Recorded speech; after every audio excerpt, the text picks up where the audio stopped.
Please Sabbir, আমাকে ছাড়ো। আমার সতীত্ব নষ্ট করো না। সামনের মাসে আমার বিয়ে। কেন? আগে তো খুব কাছে আসতে বলতে, আর এখন দূরে যেতে বলছো কেন? দেখো সাব্বির, অতীত মনে রেখে কোনো লাভ নেই। আমরা আগের মতো হয়ে যাই ফ্রেন্ড। তুমি চাইলে আমি তোমাকে ভালো মেয়ে দেখে বিয়ে দিয়ে দিব। এখন এত কিছু ভাবছো আমার জন্যে, আর তোমার জন্যে যে আমার ফ্যামিলিটাই ভেঙে চুরে গড়িয়ে গেল তখন? আমি তার জন্য অত্যন্ত দুঃখিত। প্লিজ আমাকে মাফ করে দাও, আর আমাকে রেখাই দাও। চুপ, একদম চুপ। কোনো আওয়াজ করবি না। আওয়াজ করলে গলার টুটিটা চেপে দেব, কেউ টেরও পাবে না। আমাকে ছেড়ে দাও প্লিজ। তোমার টাকা লাগলে বলো, আমি দিচ্ছি, কিন্তু আমার জীবন ভিক্ষা দাও, আর আমার ইজ্জত নষ্ট করো না। আজকে এই পৃথিবীতে এমন কেউ নেই যে তোকে বাঁচাতে পারবে আমার হাত থেকে। আমার লাইফটাকে জাহান্নাম বানিয়ে দিয়েছিস তুই, আজকে আমার সাথে তুইও জ্বলবি। দেখো সাব্বির, এইভাবে বলো না। ভুল তো মানুষেরই হয়, তাই না? I am sorry, please try to understand my situation. তোমার পায়ে পড়ছি আমি, প্লিজ।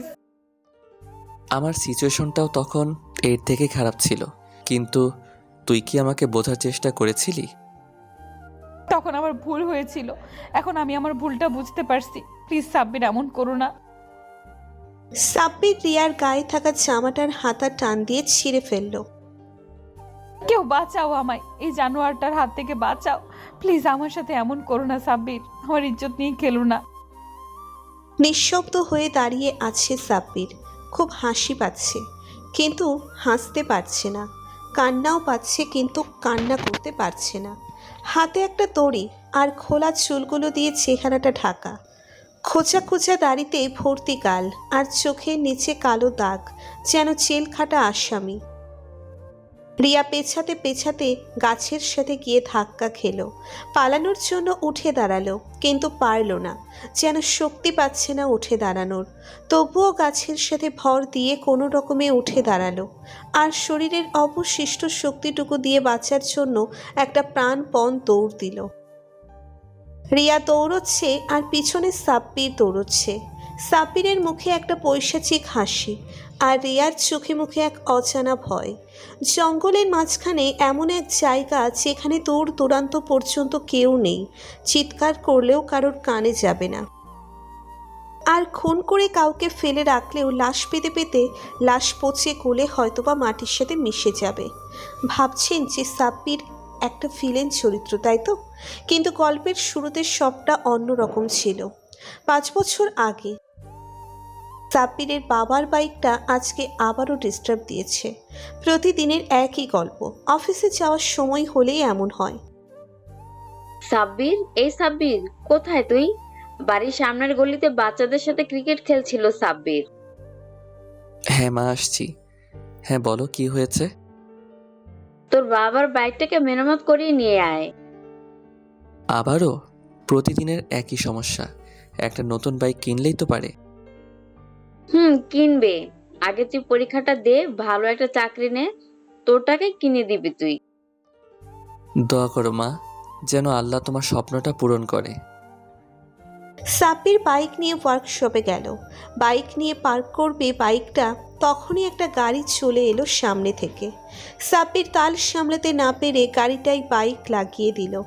একটা বড় ধাক্কা খেলো, আর বাইক থেকে পড়ে গেল। উফ, বাপরে বাপ, লেগেছে রে। কোত্থেকে যে গাড়িটা সামনে চলে। এই যে মিস্টার, দিলেন তো আমার গাড়িটাতে ডেন্ট পরিয়ে। এত সাদের গাড়িটা আব্বু কিছুদিন আগেই গিফট দিয়েছে, আর আপনি? ও তো আপনার গাড়ি, তাই তো বলি। তো আপনি কি গাড়ি চালাতে পারেন না? না মানে ন্যূনতম কমন সেন্স নেই? দেখলেন যে আমি এখানে পার্ক করছি, আর আপনি উল্টা দিক থেকে এসে আমার বাইকটা উল্টে। হয়েছে হয়েছে, আর ঢং করতে হবে না। এবার উঠে বসুন। সাব্বির মাটিতে বসে নিচের হাত পা ঝাড়ছিল, কিন্তু এবার রিয়ার দিকে তাকালো। শাড়ি পরে ফুলের সাজে কোমরে নাচের বিছা লাগানো, যেন ইতিহাসের পটভূমি থেকে হারিয়ে যাওয়া কোনো প্রাচীন রাজ্যের রাজকুমারী। ওই হ্যালো, তাকে দেখবেন না, উঠে বসবেন। উঠছি, দাঁড়ান। হাত পায়ে লেগেছে খুব। দোষ আপনারও আছে, আমারও আছে, যাকে বাদ দেন। রিয়া আর কিছু না বলে চলে গেল, আর সাব্বিরও আর তেমন কিছু বলল না। বাইক সারিয়ে নিয়ে চলে এলো। এরপর দিন সাব্বির কলেজে গেল আগের দিনের মতো। ক্লাস করে বাড়ি ফিরবে ঠিক তখনই একটা গাড়ির সামনে ব্রেক করলো। গাড়ির জানালা খুলে কেউ একজন হাত বের করলো। হিরো, কোথায় যাওয়া হচ্ছে শুনি? জি, কলেজ থেকে বাড়ি ফিরছিলাম আর কি। ঘুরতে যাবে আমার সাথে? আপনার সাথে আমি ঘুরতে যাব কেন? আমাকে কতটা চেনেন? আরে চেনা জানা রাস্তায় হবে, চলো। আজকে বন্ধুরা সব ব্যস্ত, তাই তোমায় নিয়েই যাবো ঘুরতে। সাব্বির দাঁড়িয়ে আছে, ভাবছে কি করবে, কিন্তু বুঝতেছে না। আসলে এভাবে অপরিচিত কেউ ডাকলে কারি বা যেতে মন সায় দেয়। সাব্বির অনেক ভাবনা চিন্তা করার পর উত্তর দিল, বাসায় যেতে হবে, আব্বু আম্মু টেনশন করবে। আরে চলো, কেউ কিচ্ছু বলবে না। আর আমাকে দেখে কি ভয় পাও? না তেমন না, তবে আর কোনো কিন্তু না, চলো গাড়িতে ওঠো। সাব্বির গাড়িতে উঠে বসলো, আর রিয়া গাড়ি চালাচ্ছে। ইয়ে মানে আপনার নামটাই তো জানা হলো না। আমার নাম রিয়া, মনে থাকবে? মনে থাকবে। তোমার নাম বলবে না? জি, আমার নাম সাব্বির। আপনি করে বলছো কেন? তুমি করে বলো, আমাদের সেম এজ। আমি এভাবেই কথা বলি। তুমি সিঙ্গেল তাই না? আপনি জানলেন কিভাবে? না, আন্দাজ করলাম আর কি। কথা বলতে বলতে গাড়িটা একটা জায়গায় এসে থামলো। সাব্বির ভেতরে গেল রিয়ার সাথে। এইটা একটা ক্লাব। রিয়া ক্লাবের ভেতরে ঢুকেই মদের বোতল নিয়ে সাব্বিরের দিকে এগিয়ে দিল। সাব্বির যেন আকাশ থেকে পড়ল। জি, এটা কি মদ বলে মনে হচ্ছে? হ্যাঁ, মদই এইটা, কিন্তু খাচ্ছ না কেন? ইয়ে মানে এসব আমি খাই না, আব্বু মানা করছে খেতে। তুমি খুব কিউট তো, আর মাঝে মধ্যে খেতে হয়, একটু এনজয়মেন্ট দরকার আছে। রিয়া সাব্বিরকে জোর করিয়ে খাইয়ে দিল মদ। সাব্বির জীবনে খায়নি এসব। পেটে পড়তেই বমি করে দিল। রিয়া সাব্বিরের অবস্থা খারাপ দেখে ওকে ওর বাসার সামনে রেখে এলো। সাব্বির চুপচাপ গিয়ে শুয়ে পড়ল, কাউকে কিছু বুঝতে না দিয়ে। এইভাবে মাসের পর মাস কেটে গেল। সাব্বির রিয়াকে প্রচণ্ড ভালোবেসে ফেলেছে, আর রিয়াও সম্ভবত সাব্বিরকে ভালোবাসে। আজকে রিয়াদের বাসায় পার্টির আয়োজন করা হয়েছে। রিয়ার ভাই রিয়াজের জন্মদিন আজ। মদের পার্টি বললে খারাপ হবে না। সাব্বির রিয়ার সাথে গেল। সাব্বির, আজকে ইচ্ছে মতো এনজয় করো, আজকে ভাইয়ের জন্মদিন, মন খুলে আনন্দ করো, কেউ কিচ্ছু বলবে না। আমার আনন্দ তো তোমাকে দেখতে পেলেই। কেন আমাকে ভালোবাসো বুঝি? তুমি সব কথা আগে থেকে বুঝে ফেলো কিভাবে? ইটস ম্যাজিক, বুঝেছো? আমার থেকে কিছু লুকানো যায় না, তাই কোনো দিন ভুলেও লুকানোর চেষ্টাও করবা না। আর আমার কি কি ভালো লাগে? সব কিছুই ভালো লাগে, তবে একটা জিনিস খারাপ লাগে। কি এমন জিনিস যেটা তোমার খারাপ লাগে? এই যে মদ খাওয়া, এই জিনিসটা ভালো লাগে না। তুমি আমার মনের পরি। সত্যি বলতে, তোমাকে যদি অন্য মেয়েদের সাথে তুলনা দেই, কেউ তোমার নখের যোগ্য না। তবে তোমার এই অভ্যাসটা তোমাকে কেমন যেন করে তোলে।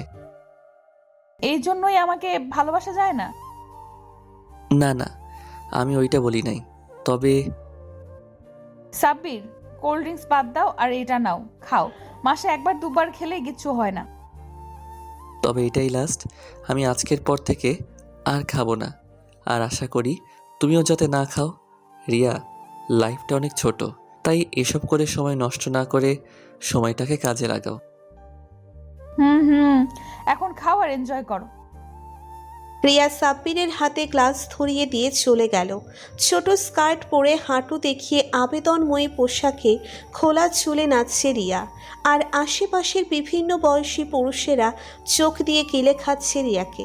সাব্বির ব্যাপারটা দেখছে আর রাগে ফুঁসছে।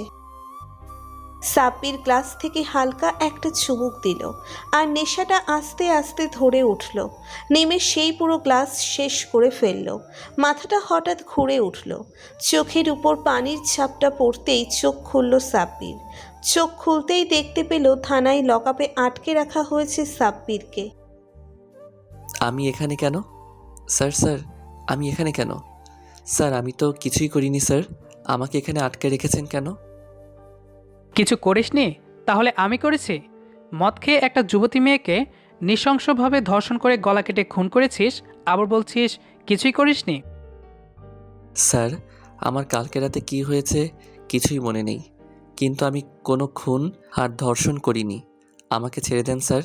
বিশ্বাস না হলে রিয়াকে ফোন দিয়ে ডাকেন, ওকে জিজ্ঞাসা করেন, ও জানে আমি কেমন। ও আর ওর ভাই সাক্ষী দিয়েছে যে তোর নাকি ক্যারেক্টারের সমস্যা আছে, আর তুই নাকি ওই মেয়ের দিকে কুনজরে তাকাতি। কালকে রাতে ওখানে জোর করে গিয়ে ওর সাথে বদমাশি করেছিস, আর ও যখন তোর প্রস্তাবে রাজি না হয় তখন অন্য এক মেয়েকে দিয়ে নিজের তৃষ্ণা মিটিয়েছিস। কুলাঙ্গার, তোদের মতো পাপীরা বেঁচে থাকার যোগ্য না। পুলিশের কথা শুনে সাব্বিরের মাথা ঘুরে উঠল। রিয়া এসব বলেছে সাব্বিরের নামে, কিন্তু কেন? আর পুলিশ তো মিথ্যে বলবে না কোনো কারণ ছাড়া। স্যার একটা উপকার করবেন? বল তোর শেষ ইচ্ছা। ফাঁসি তো নিশ্চিত আছে তোর কপালে। একটু ফোনটা দিবেন, একটা কল করতাম। দিতে তো মন চাইছে না, তবে নে। ছোট মানুষ, কেন এসব করতে গেলি? স্যার বিশ্বাস করেন আমি করিনি, আমাকে ফাঁসানো হয়েছে। সাব্বির রিয়াকে ফোন দেয়। ফোন বাজে কয়েকবার। হ্যালো, কে বলছেন? রিয়া আমি সাব্বির, তুমি থানায় আসো প্লিজ। ওনারা কী সব বলছে, আমি ওসব করিনি রিয়া, তুমি তো চেনো আমায়, প্লিজ ওনাদের এসে বলে যাও। সরি সাব্বির, আমি নিরুপায়। আমার ভাইয়ের দোষ চাপা দিতে তোমাকে ফাঁসানো হয়েছে। আমার ভাই আমার অনেক প্রিয়, আমি আমার ভাইকে হারাতে চাই না, তাই তুমি কষ্ট নিও না মনে। রিয়া এটা ছেলে মানুষই করার সময় না, আমার আব্বু আম্মু জানলে আত্মহত্যা করবে, প্লিজ এমনটা করো না, আমি তোমাদের পায়ে পড়ি, আমাকে ফাঁসিও না। এই চিৎকার করবি না একদম, তোর চিৎকার দিয়ে কিচ্ছু প্রমাণ হবে না। আর তোর মতো ছেলে আমার যোগ্য না, তাই ভুলে যা আমায়।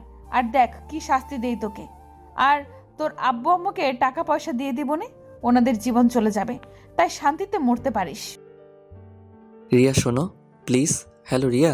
রিয়া সাব্বির ওখানেই বসে রইল, যেন বোবা হয়ে গেছে। টিভিতে সহ সব জায়গাতে দেখাচ্ছে ধর্ষণের ব্যাপারটা, আর সেটা ওর আব্বু আম্মু দেখল এবং থানায় এসে সাব্বিরের সাথে কথা বললে সাব্বির বলল, কিন্তু ওনারা বিশ্বাস করলো না। পরদিন খবর পাওয়া গেল ওনারা দুজন গলায় দড়ি দিয়ে আত্মহত্যা করেছেন। সাব্বির খবরটা শুনে পাগল হয়ে গেল। একটা মেয়ের জন্য একটা সংসার ভেঙে চুরমার হয়ে গেল। সাব্বিরের মানসিক অবস্থার জন্যে ওকে পাবনা পাগলা গারদে শিফট করা হলো। ফাঁসির সাজে স্থগিত করা হলো। বর্তমানে রিয়ার জামা কাপড় সব খুলে নিল সাব্বির, আর হিংস্র জানোয়ারের মতো ঝাঁপিয়ে পড়ল সাব্বির। ছেড়ে দে আমায়, আমার লাগছে খুব। জানোয়ার, তোর ভালো হবে না, অভিশাপ দিলাম আমি। ওফ, ছেড়ে দে আমায়। আর আর না প্লিজ, আমার খুব কষ্ট হচ্ছে, আমি মরে যাব। আর না, আমাকে মেরে ফেল শয়তান। কেন মজা লাগছে না? এনজয় কর, তোরা তো আবার সব কিছু এনজয় করতে পছন্দ করিস, মজা নে। সাব্বির হাতে থাকা একটা চাকু দিয়ে রিয়ার একটা কেটে দিল আর পাগলের মতো হাসতে লাগলো। আমাকে বাঁচাও, আমাকে মেরে ফেলো, আমার আর সহ্য হচ্ছে না। তোরও দেখছি রক্ত আছে, তাহলে তুইও মানুষ, কিন্তু তোর ভেতরে তো মানুষের কোনো গুণ নাই। তোর ভাইকে যখন মেরেছিলাম তখন অনেক পায়ে পড়েছিল আমার, আর কেঁদেছিল অনেক, কিন্তু জানিস আমার অনেক, ওই যে তুই বলিস না এনজয়, ওইটা করেছিলাম। হাতের পায়ের সব রক্তনালী একটা একটা করে কেটেছে, চোখগুলো গরম রড দিয়ে খুঁচিয়ে খুঁচিয়ে উঠিয়েছে, আর চেহপাটা যেটা দিয়ে মিথ্যে কথা বলে ওইটাতে অ্যাসিড ফেলে দিয়েছে। আরও অনেক কিছু করতে চেয়েছে, কিন্তু মরে গেল। তুই আমার ভাইয়াকে মেরেছিস জানোয়ার? হ্যাঁ ভিডিও করেছি, দেখবি? দেখ দেখ। সাব্বির রিয়াকে ভোগ করে যাচ্ছে আর রিয়া ব্যথায় কাতরাচ্ছে। সাব্বিরের কাজ শেষ হয়ে গেলে সাব্বির উঠে গেল। রিয়া নিশ্চুপ হয়ে পড়ে আছে, দেহে এখনও চিবুরটা আছে। ভাবল যে সাব্বির চলে যাবে, এটাই হয়তোবা তার শাস্তি ছিল, কিন্তু ভুল ভাবল। সাব্বির, আমায় মেরে ফেল, আমি আর পারছি না, প্লিজ আমাকে মুক্তি দে, আর অপমান করিস না, আমাকে মুক্তি দে। এই তোরা মেরে ফেলিস না, এখন বাদ দে আর গাড়িতে তোল। রিয়াকে সাব্বির গাড়িতে তুলে ওদের বাড়ির সামনে উলঙ্গ করে ফেলে দিয়ে আসলো। পরদিন সকালে খবরের কাগজে 4টে আত্মহত্যার খবর বেরোলো। 3টে রিয়া, ওর আব্বু আম্মু আর একটা সাব্বিরের। একটা ভুল সিদ্ধান্তে নষ্ট হয়ে গেল 6টা জীবন। মেরে ফেললো একটা নিষ্পাপ ছেলেকে আর জন্ম দিল এক মানসিক ভারসাম্যহীন খুনিকে। তাই যে কোনো সিদ্ধান্ত নেওয়ার আগে এর পরিণতি কী হতে পারে তা অবশ্যই ভাবা উচিত। হয়তোবা বেঁচে যেতে পারে কারো জীবন। গল্পটা ধর্ষণ কিংবা কোনো অসামাজিক কার্যকলাপকে সমর্থন করে না। এটা একটা সচেতনতামূলক গল্প।